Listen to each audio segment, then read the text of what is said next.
You're listening to the Wrigleyville Nation podcast. Season ticket holders and lifelong fans with neighborhood ties discuss Cubs news and neighborhood happenings. Here's your hosts, Jeremy and Pat.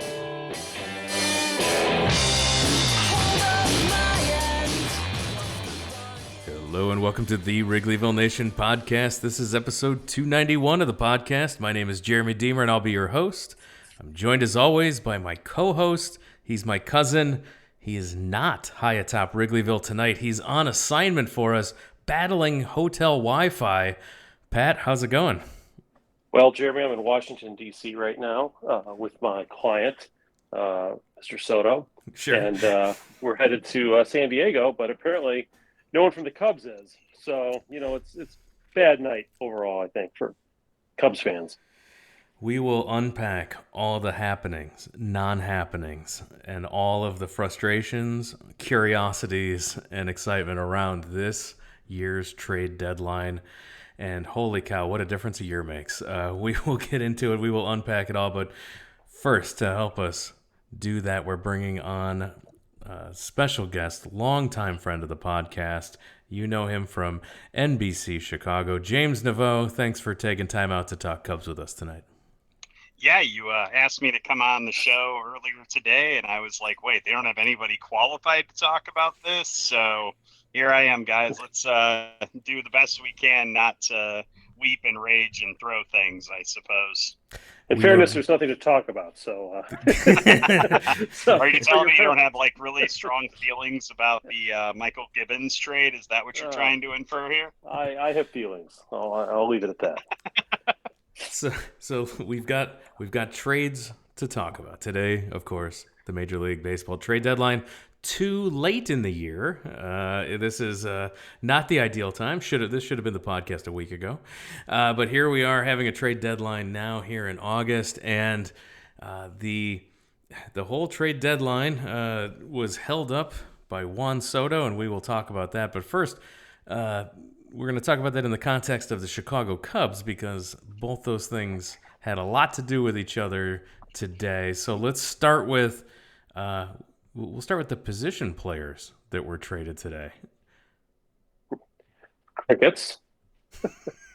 There were none. That was all of them. Yes. I was going to say, I'm counting, and I don't recall any.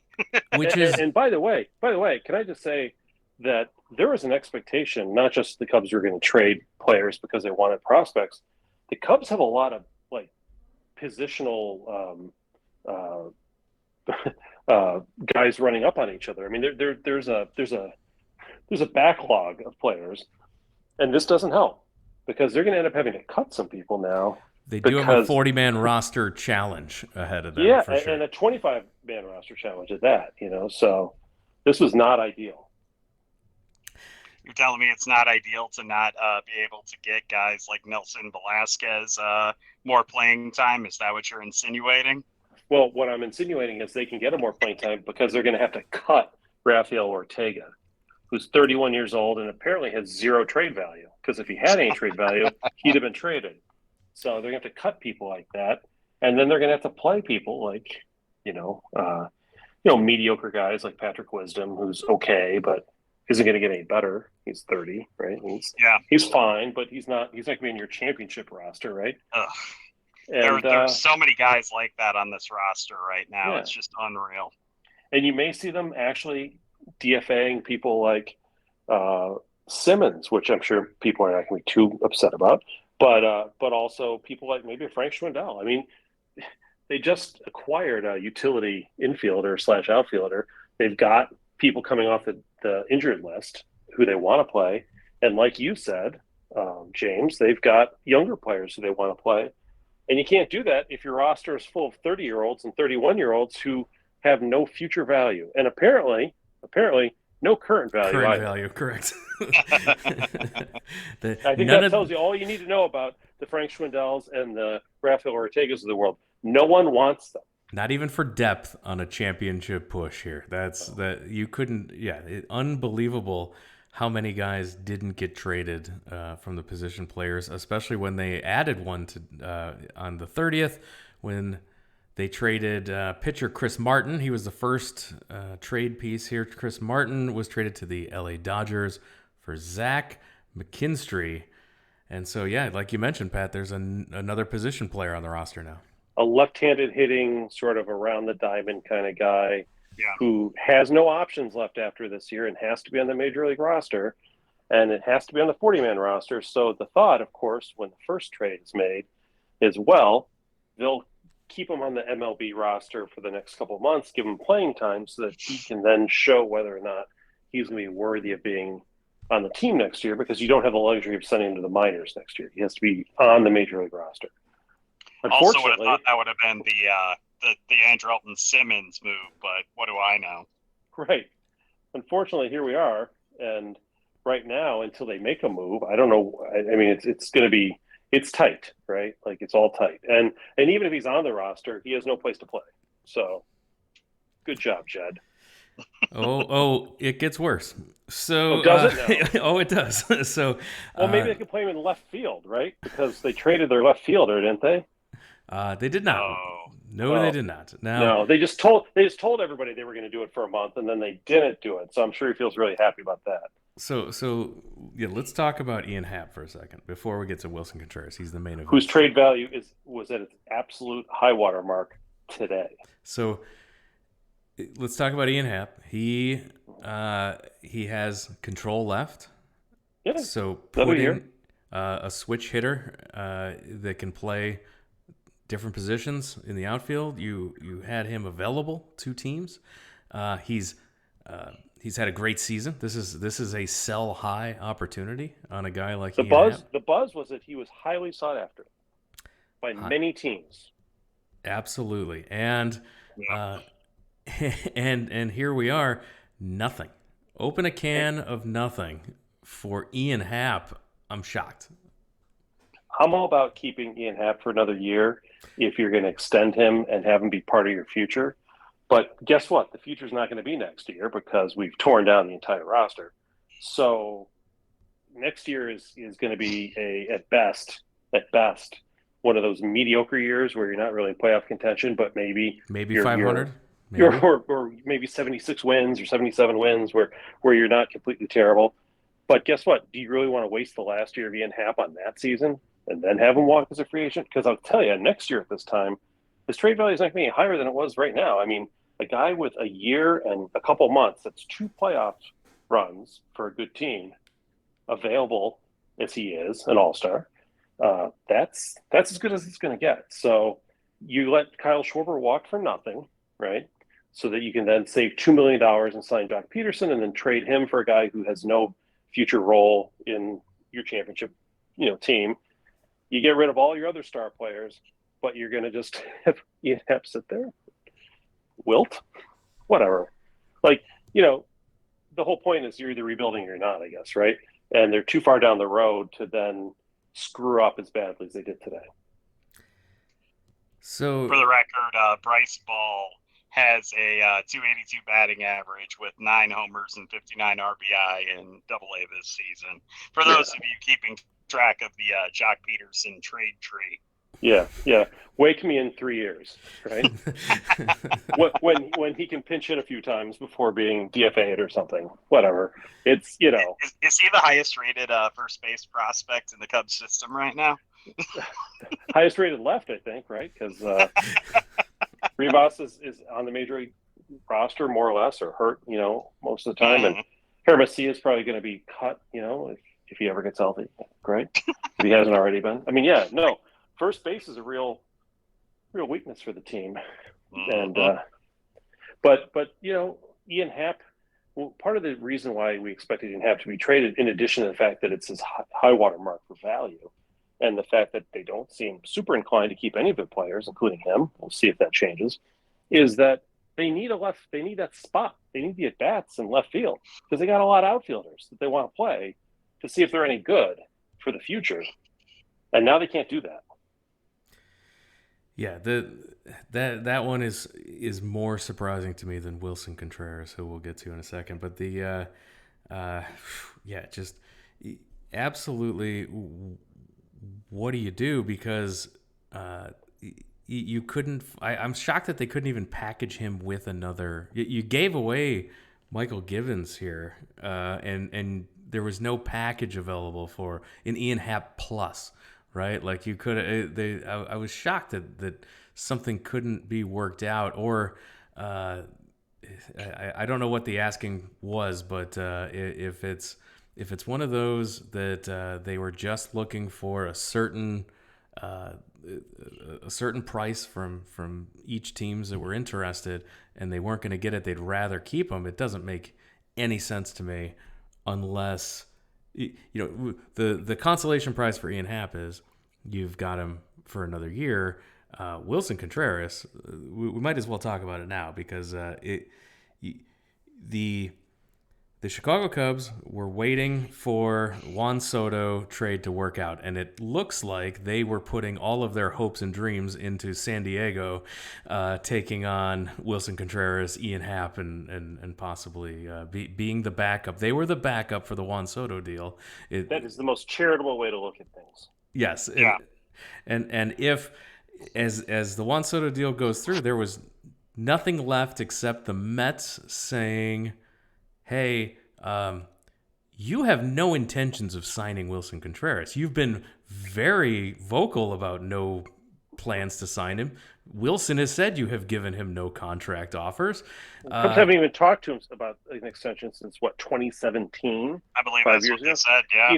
The Cubs have zero intention of re-signing Willson Contreras, and if they had any thought of re-signing him at any point, they would have at least broached the subject by now. So the fact that they haven't done it by now, I know a lot of people are like, well, maybe he'll sign an extension now. That's fantasy land, folks. That's not happening. No, that's pretend. And what they did was they didn't pretend that they were at least interested in signing him, so they had no leverage when it came to the last hours of the trade deadline. You have no leverage. He had his last at bat at Wrigley Field and his last game on the road and his hugs goodbye to Ian Happ and the maudlin sort of slow winding down of the Happ-Contreras era. The problem is, if you're going to do that, you got to actually end it. You can't do this.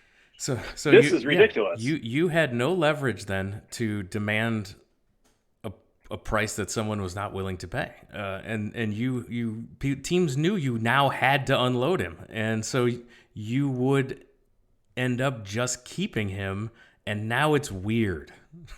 It's extremely weird. Both of these guys, for Ian Happ, a little less, but like for Willson, all those things you just described, Pat. How he's in the clubhouse, he's playing, he's in St. Louis right now.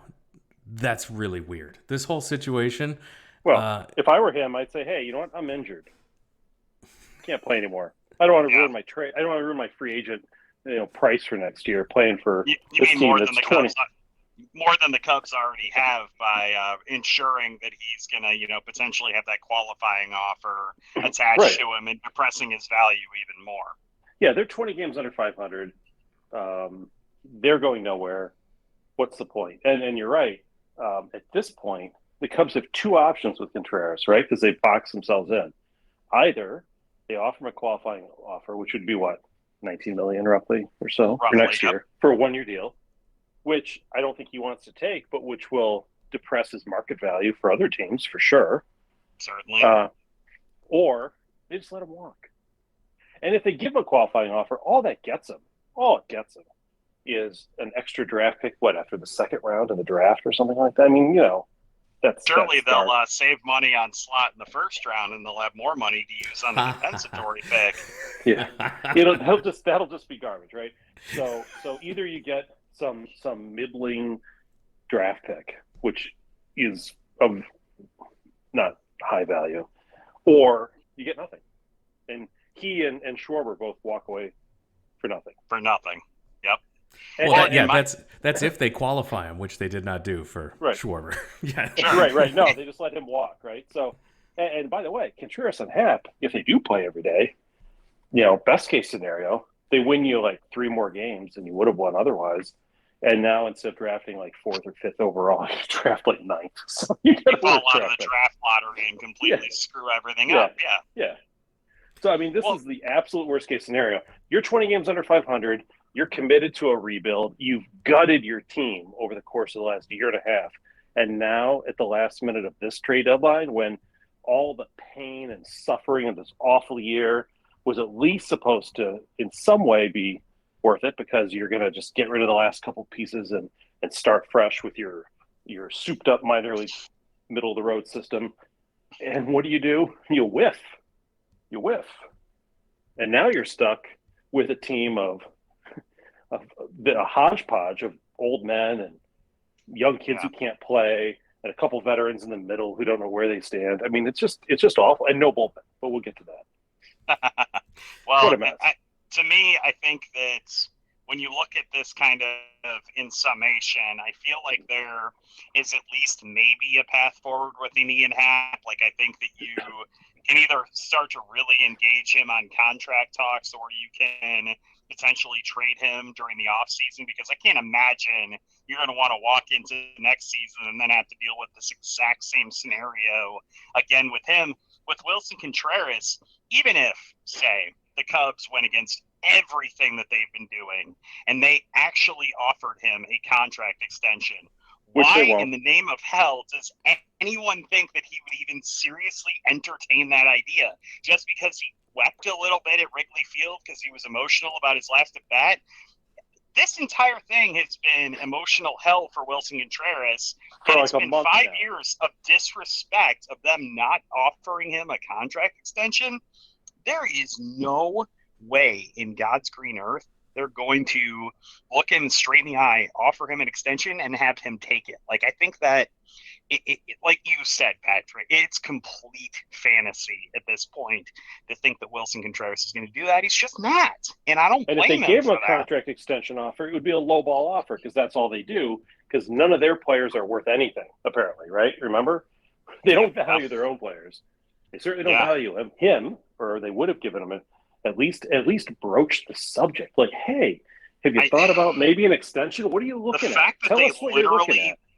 They were in a competitive window in 2017 and into 2018, and you're telling me that not once did you broach the subject of an extension with them? What kind of front office management is that? It's preposterous. Well, it's pretty bad. It's the kind of front office that gets you 2 rebuilds in a 6 or 7 year period. Twice in a decade. Major market team that's in its now second year. This is the second year of a complete rebuild, basically, at least at the major league level. And next year will be year 3. And for right now, you can miss me with all of the talk about the excellent pitching prospects that the Cubs have started to compile. Then I will admit they have gotten some really solid prospects in these trades the last couple of years. The fact still remains that they have completely gutted a championship roster and are going to be fielding this weird ghost team for the rest of the season. And you couldn't find homes and potentially get lottery ticket prospects for guys like Patrick Wisdom or Drew Smiley. It's unconscionable. It's unreal that this is what we're staring at right now. And by the way, I did look at somebody's rankings of their top 20 players. I think like 17 of the Cubs' top 20 players coming into today in their farm system were below Class AA. So no offense, but spare me the farm system is going to save the day, and we've got all these high-end guys who are going to win championships for us. Maybe, right? I hope. But it's way too soon to say. Well, don't mention that 2 of the guys that are ahead of Class A are Brendan Davis and Braylon Marquez. We're not going to talk about injury-prone guys above the Class AA level. And this is not a knock on guys like PCA, I think, who could be a really good player, but that's a lot of what-ifs. Braylon Marquez, probably better than 50-50 shot, is not going to be a Cub next year. So, let's dispel with that myth. Yeah. I mean, the guy's been pitched in 3 years. He's on the 40-man roster. He's gone, probably. Is his arm actually still attached to his body? Who knows? I haven't checked recently. Yeah, but I mean, so it was imperative the Cubs get something for these guys. They did not, and now it's awkward. And they're a worse team for it because they're both better this season, but they'll be worse in the future. And then they ended up trading their entire bullpen. So there's that, except for Rowan Wick, who is the sole survivor. And they got a couple interesting arms, right? Like Jeremy, you said they got a utility infielder potentially from the Dodgers for Chris Martin, and they traded David Robertson and Efros. They got interesting pitchers. Now I will say this about Efros: he had 5 years of control left, and he was a guy who we were excited to see be the closer after the trade deadline. Remember all the talk we had about let's see what he can do in that role. So, it's a risk when you trade guys who are successful at the major league level with a lot of years of control. Not somebody who's going to be gone in a year or less than a year for a minor leaguer. But I see why they did it, because they obviously don't have a lot of faith in at least their near-term minor league pitching, I think. So they wanted to bolster that. Yeah, well, and Hayden Wesneski, he should potentially be back in the majors or into the majors either this season or next season. And so should Caleb Killian, just to be fair to the Cubs system right now. For sure. No, the Cubs are, and I don't think it's necessarily a bad strategy to acquire a number of younger-ish pitchers who you see as, number 3, 4, and 5 starters, and then you go out and you buy a 1 and you buy a 2, right? That's not the worst strategy in the world. And maybe one of those younger pitchers turns out to be better than a 3, 4, 5, or maybe get a couple 3s, or whatever. Yeah. But that's that plan. And that's, as we saw with Caleb Killian this year, it doesn't always work in perfect linear fashion where a minor leaguer comes up from AAA and he's good and all's well, right? A lot of times they struggle when they come up. So, I would throw some caution for those who are optimistic that next year will necessarily be, you'll have a bunch of pitchers come up and perform well. Well, I hope so, but often there's an adjustment period. I watched Maddox and Moyer have terrible years as rookies, and they combined to win like 590 games or something. So it does happen, but it's not always smooth. Go ahead. No, I was just going to say the Efros trade was a bit of a surprise. So like you were saying, Pat, we were looking forward to seeing him down the stretch, but it seems like they got a good return there. And then David Robertson, that was a guy he was signed to be traded with the hopes that he would be a closer, he would get saves, and he would have a market out of nothing. And he did all that. He did all that. This was and so getting Ben Brown from the Phillies for David Robertson, that is a check mark on the box that says you did a job well done. That's exactly plan executed. Done. Good. Yeah, a little bit unusual. I hadn't heard him linked to the Phillies before the trade was made, but good for them. You get a guy who's is he in AA now, I think?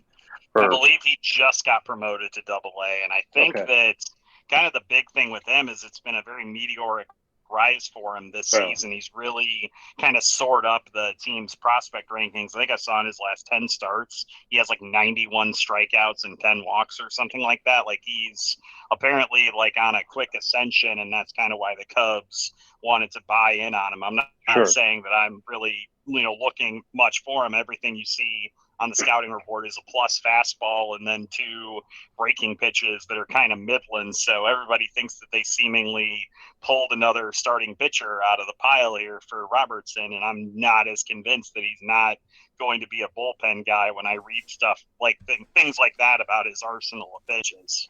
Well, and the first Twitter reaction was, wait, he's the 26th ranked prospect for the Phillies for their garbage system? Like, that's bad. So Baseball America had him at 7. Yeah. No, right. So we'll see how that all works out. But I think, look, I have no objection to getting guys like that, like either one of these guys, because first of all, if you look at the Cubs pitching at the AAA level and even AA level, it could use some augmenting. You can always pretty much use more pitching. And I know people are like, well, they just drafted a bunch of pitchers, which is true. And those guys are all in the instructional leagues. They're not even in A-ball. So, you do need guys higher up in the system. And at the rate of attrition for pitchers, it's probably true of all teams, but certainly feels like it is with the Cubs. Whenever whoever their top pitching prospects are, it's usually a bad sign because usually they just disappear into the land of injury or ineffectiveness. So, you need as many as you can, and you hope that a Thompson or a Steele or somebody like that, pops through and does well to make up for the Marquezes and the Alzolays and the Franklins and everybody else who doesn't. So. And I don't know about you, but I was sweating that we were also going to see Michael Givens not traded as we were running up to the 5 o'clock hour. I was like, oh my gosh, are they not going to trade Happ and Contreras and Givens? This is crazy. But apparently they were able to get something from the Mets in Saul Gonzalez. Saul Goodman? Is that who they got? Yeah. I honestly, I don't even know who this is, right? Like it happened recently. We're taping a few, 2 hours after the trade deadline. Beats me. I don't know. It seems like a very low level return for a guy. Not even a top 30 prospect in the Mets system, according to MLB Pipeline. Which is for a guy in Mikey Givens, who I think there was a lot more hope that they'd get more for him. I think everyone expected to get more for him. So the fact that that's the return, I think, is also a fail, right? Everyone's expectations were higher, and it did not come to fruition. There wasn't any packaging of players. That was surprising. Like that last year, what you saw was Baez and Williams. Trevor Williams. Yep. Yeah, to get you a PCA, right? There was no packaging of players this year. It was all one for ones here. So it was a little bit surprising that we didn't see that. Now, I do think that there was probably going to be that with the Padres, but again, that's a fail, that there was no real plan B here if they were able to pull that deal off.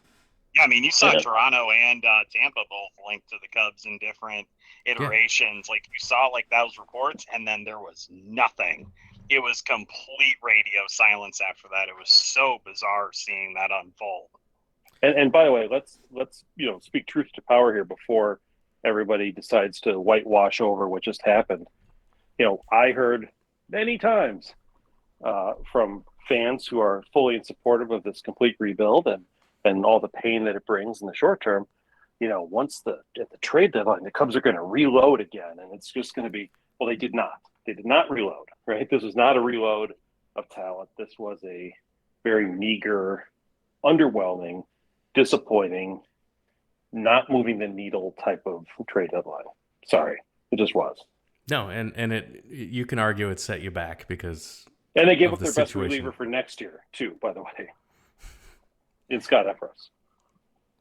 So yeah, so a lot of harm they're was done. They're a worse team for today, basically, for next year. Next year they will be solely based on what happened today.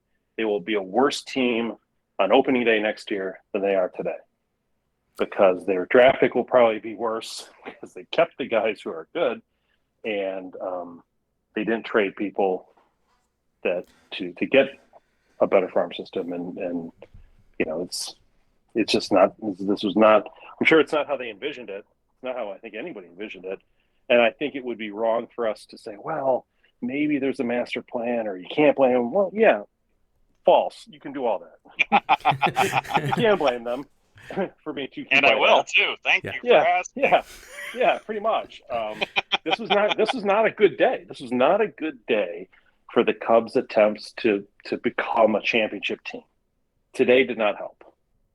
So, James, I'll ask you. You're Carter or Jed, and you're in the war room here. You're fielding offers for Willson Contreras that are underwhelming. You feel you're getting fleeced because everyone has realized you have no leverage in this situation. And would you take one of these subpar deals or do what the Cubs are doing right now? What's the rationale in which would you do, and kind of what's the rationale behind do you think what they did today? I would have refused to be backed into a corner on Ian Happ if I wasn't getting the return that I thought that I should be getting for him. Screw it. I'll go into the offseason with him with another year of control. I'll offer him an extension potentially. Like, there are still a lot of different avenues that you could explore with Ian Happ. With Willson Contreras, I do have to point out, this isn't just on Jed Hoyer for the length of time that this has been since they last offered him a contract extension. This is also partly on Theo Epstein as well. So this has been an ongoing issue that you eventually had to clean up. And instead of trying to finally clean up the mess and just accepting a deal, even if it's under the standards that I wanted, you just punted on it in this very bizarre way, and there's really no salvaging anything. Like I said earlier, I don't think there's a scenario where Willson Contreras is going to say, I love being a Chicago Cub so much, and I'm willing to forgive all of the emotional turmoil that you just put me through, offer me a 5-year deal worth $100 million, and I'm going to take it. I don't think that's going to happen, and I think that Willson Contreras there's no deal coming, so that's what I'm saying. Exactly. Like, you haven't been offered a deal in 5 years, and you're going to suddenly start doing it now just because you got caught with your pants down at the deadline and you lost all your leverage in trying to trade me. No, screw that crap. I'm not signing that if I'm Willson Contreras.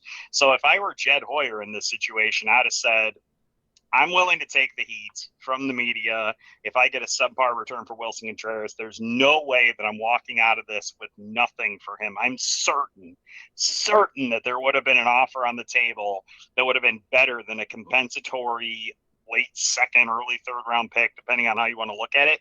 I guarantee that type of return was on the table at some point for the Cubs today. And I would have bit the bullet and I would have taken it with him. Ian Happ's a completely different story. I think you still have a lot of flexibility and a lot of options there. I would have for sure done that.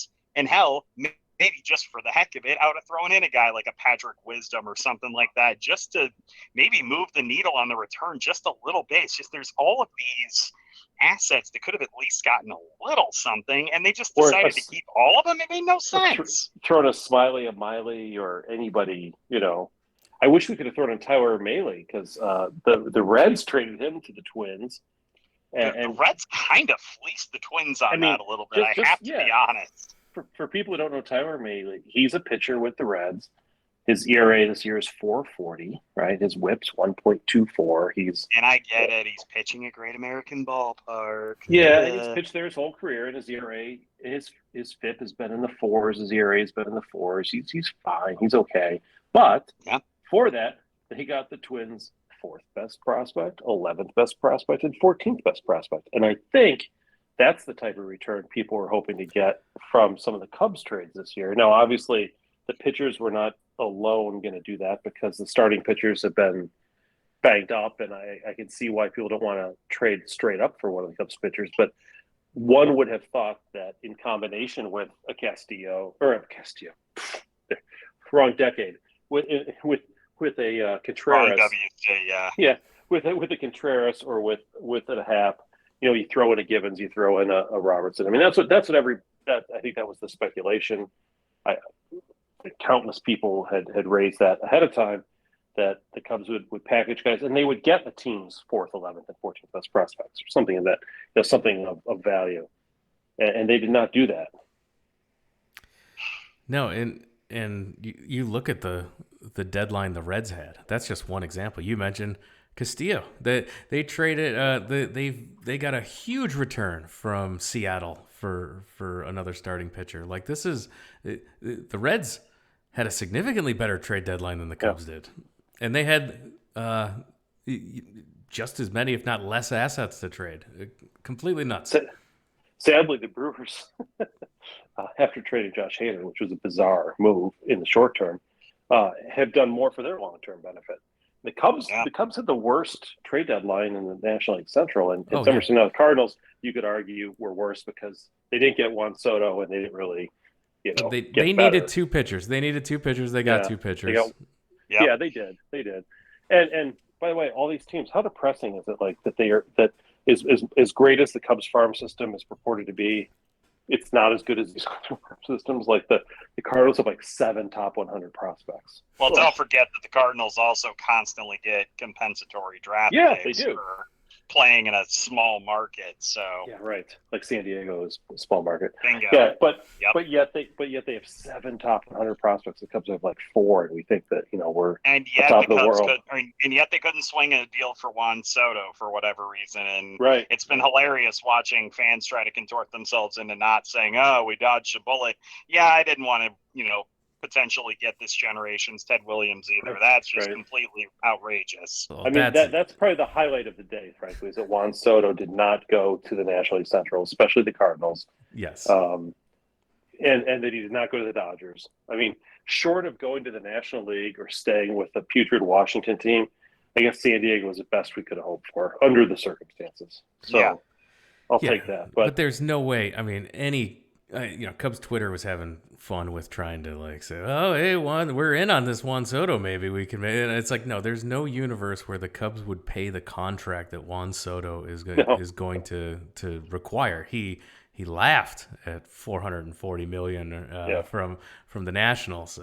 Keep coming. You're back up the money trunk a little further, and there's that's just not the Cubs brand, is paying players like that. It's not what they're going to do, and they're sure not going to do it for even if it's a generational talent like Soto. By the way, I have to say, I guess part of my frustration tonight, in addition to what I think is a poor showing trade deadline, is that more and more I feel like the Cubs are just stuck in the mud. They're desperately trying to build a farm system, but it's so young and far away, most of it, from being major league ready. And they don't even do that when they need to, like on days like today. So now they've got these older guys, and you look at their roster, and they're just filling up spots with guys in their 30s, taking at bats away from guys in their mid-20s.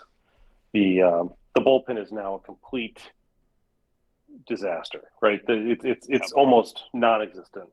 The starting rotation is up and down, to say the least. They don't have an ace. They have so many holes. You're like, well, maybe they'll go and spend in free agency and get some players, but then they'll say, oh, no, we don't want to do that because we're not ready yet. Well, I don't know if they're ever going to be ready at this rate. It just feels like it's one step forward, 2 steps back half the time. And I just can't get excited about yet another, draft, which we just had a week ago or whatever. When I look back at the last 4 or 5 drafts, and I'm not seeing the hope that I long for under these circumstances. What I am seeing are a series of 90 lost seasons, back to back this year and last year, and next year, depending on what they do, maybe anywhere from 500 to bad. So it's just hard to see. It's hard to see where they're headed, right?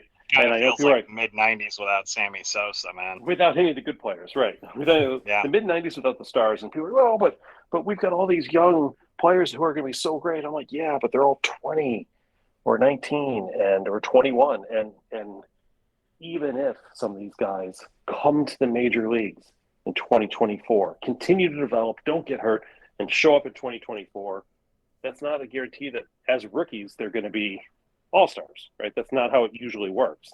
Look at Rizzo. Look at Baez. Look at so many. Schwarber, Happ. They all kind of came up and down, majors and minors, because other than Bryant, right? Because it's hard. So if you're saying, well, 2024, we're going to have these guys and we're going to be good, it's like, 2024 they'll be here, hopefully. But whether or not they're going to be good or not right off the bat is another thing. So then you're like, well, but they'll be good by 2025. And at that point, I just call it BS. It's like, I'm not – 2020, give me a break, right? A major market team with the highest tickets in baseball, price-wise, shouldn't go 4 years before they're competitive. No, remember that 4-year stretch for the Dodgers recently where they no, of course not, because that's not how they do it. And this is year 2 for us, right? So we're halfway there to a 4-year stretch, right, of not being competitive. And I'll be really irritated if 2 years from now we're in the same boat. I'll be irritated next year if we're still bad. This is – Yeah, I mean, if you're not landing a top free agent this season, what are you even doing?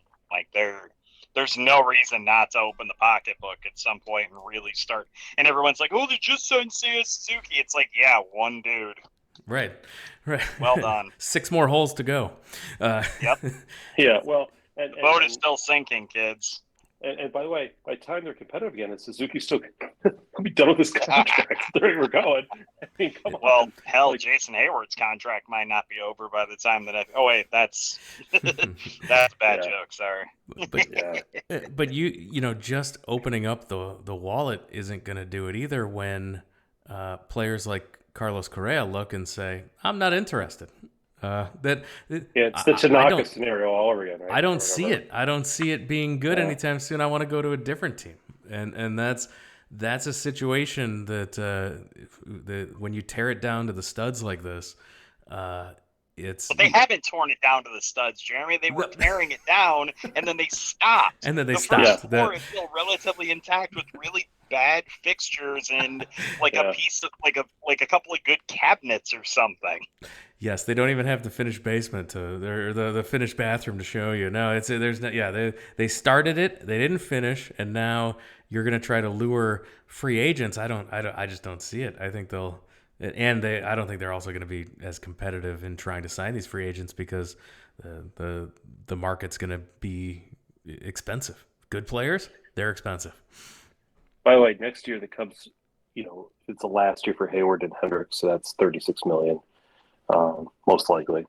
A couple extra slot machines at the DraftKings Sportsbook. Yeah, and then come 2024, you got Stroman if he's still here, if he doesn't opt out in his last year. You've got Suzuki, and then after that, your next highest priced player is David Bodie in the last year of his deal, $5 million, right? So, I mean, they definitely have money to spend. It's just a matter of whether they'll spend it or not. Yeah, and that's speaking of spending money. Did you notice the whole Eric Hosmer, Will Myers scenarios today floating around? Like guys who are making more money than they deserve or than they would earn on the Padres. Padres have prospects. The idea was that you buy one of them, you pay the freight for the next year or two, and you get a prospect in return. In addition to that, which is kind of thing we kind of hope the Cubs had done this year when they cut their payroll so significantly. And I guess the Red Sox took him up on the Myers deal, and Hosmer, I guess, just stayed, right? Or Red Sox got Hosmer. Red Sox got Hosmer. Okay, mm-hmm. They got Hosmer. Who got Myers? Somebody picked him up too. But anyway, it would have been nice if the Cubs had done, especially since the Cubs have no real first baseman to speak of, to maybe get a good prospect.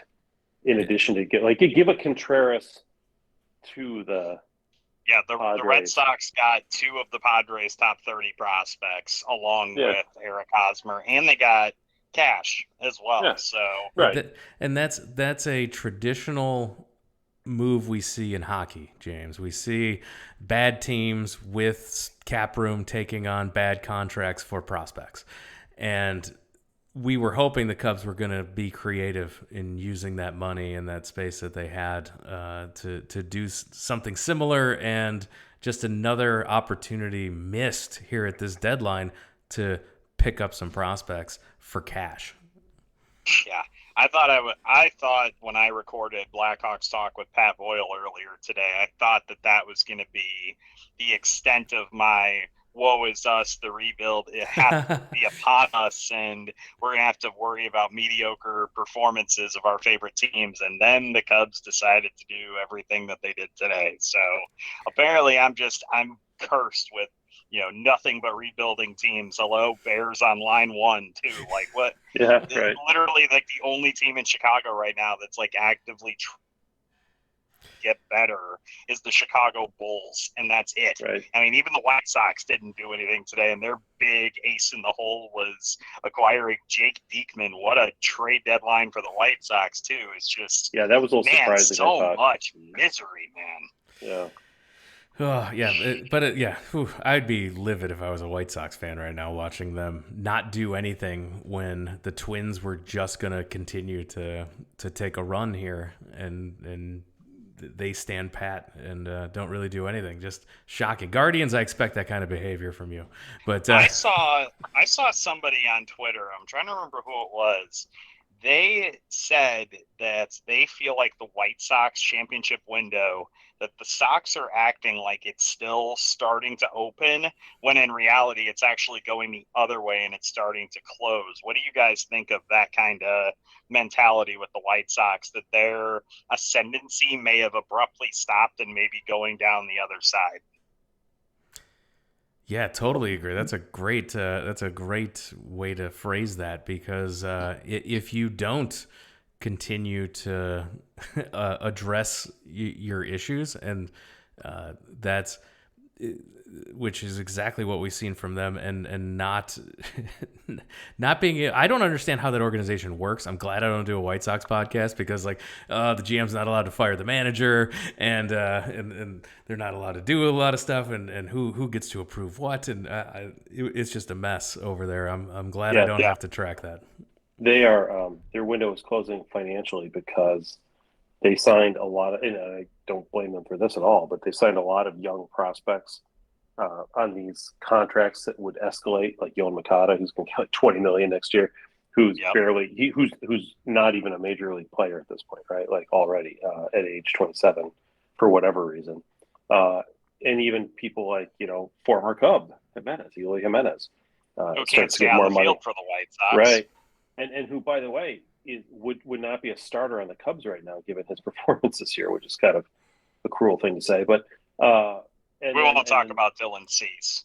No, Dylan Cease is playing very well, but Lance Lynn is not. And they just got a lot of guys who they're paying a lot of money to, who are just not productive, and who are going to be paid more next year and the year after. So they're in kind of the throes of how you manage that too. Like, you can't get more players because your farm system's bad, and you don't have the money, because you have to spend the money that's already committed to increasing salary for guys who aren't worth it next year. So the Cubs don't have that problem, fortunately, because they don't have a lot of guys under contract.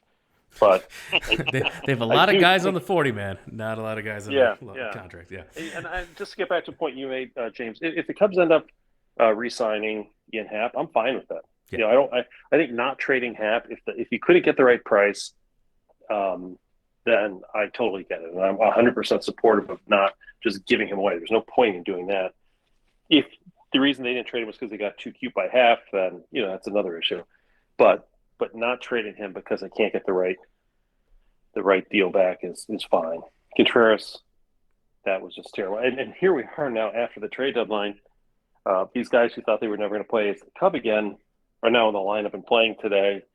So what happens? The Cubs come out playing St. Louis, and they get clobbered. Don't score any runs. So they faced Adam Wainwright. That happens when they face him. Well, that's just specifically when they face Adam Wainwright. Correct. Exactly. Yeah. I was going to say, when Adam Wainwright was young and going up against Fergie Jenkins, however, the Cubs were much better off. Boy, howdy. I used to love watching those games, and Gabby Hartnett talking trash from the dugout there at Sportsman's Park. Ernie Banks would hit a solo homer off of Wainwright every once in a while, back in the day. That's another trade deadline in the books. Quite a different podcast than last year. Last year was really sad to lose all the guys.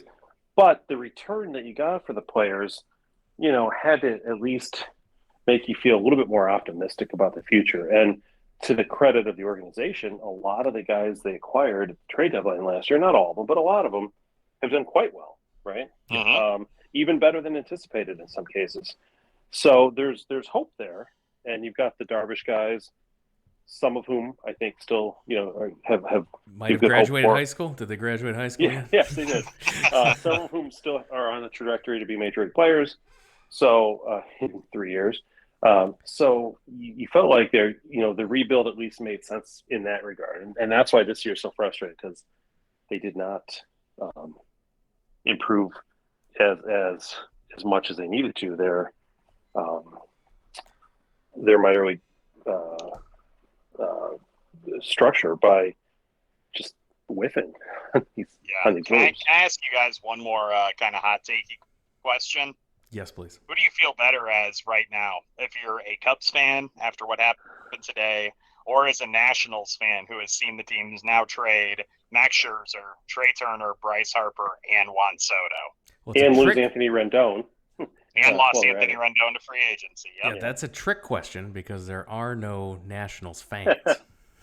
I today at work I texted both Nationals fans, and I told them that Juan Soto had been traded, and they are, I think they're in a state of depression. However, the Nationals were really bad for a long time when they first got here, and so they only had a track record of being good for a short period of time. So it's not as bad for them, I guess. And they won a World Series in 2019. And they won a World Series. I think it's so hilarious that they won a World Series after getting rid of Bryce Harper. That is just like, that's so wild, man. And the Cubs did not win a World Series after not getting Bryce Harper. So, no, definitely I think the Cubs are still in better shape than the Nationals because, man, what a you want to talk about. They're going to sell the team, and they probably will spend money. The new ownership will. So that's what they need. Yes, exactly. Yeah. Now we could only be so lucky one day as Cubs fans. But with that, we're gonna wrap it up. We're gonna call it a podcast. James, thanks for coming on to help us work through all of our frustrations and anger with today's trade deadline. Always a great time catching up with you. Please remind all of our listeners where they can find your work and how they can follow you on Twitter. Sure. Follow me on Twitter at James Neveau. I'm one of the OGs, so I got to have my own name on there. No underscores or anything crazy. You can also find my work on blue check mark. Do not forget. Also can find me on NBC5 Chicago's website and NBC Sports Chicago's website, co-hosting the Blackhawks Talk podcast with Pat Boyle and Charlie Romiliotis. We just talked to former interim head coach and now assistant coach of the Blackhawks, Derek King, today. So please check that out. That dude, by the way, he is awesome. I love Derek King. He is such a nice guy. So be sure to check that out. Always great stuff. Thanks, James. Pat. Thank you, boys. Pat, thanks for joining us. Safe travels for you. Yeah, thanks very much, Jeremy. Thanks everyone for listening, and we'll talk to you again next time.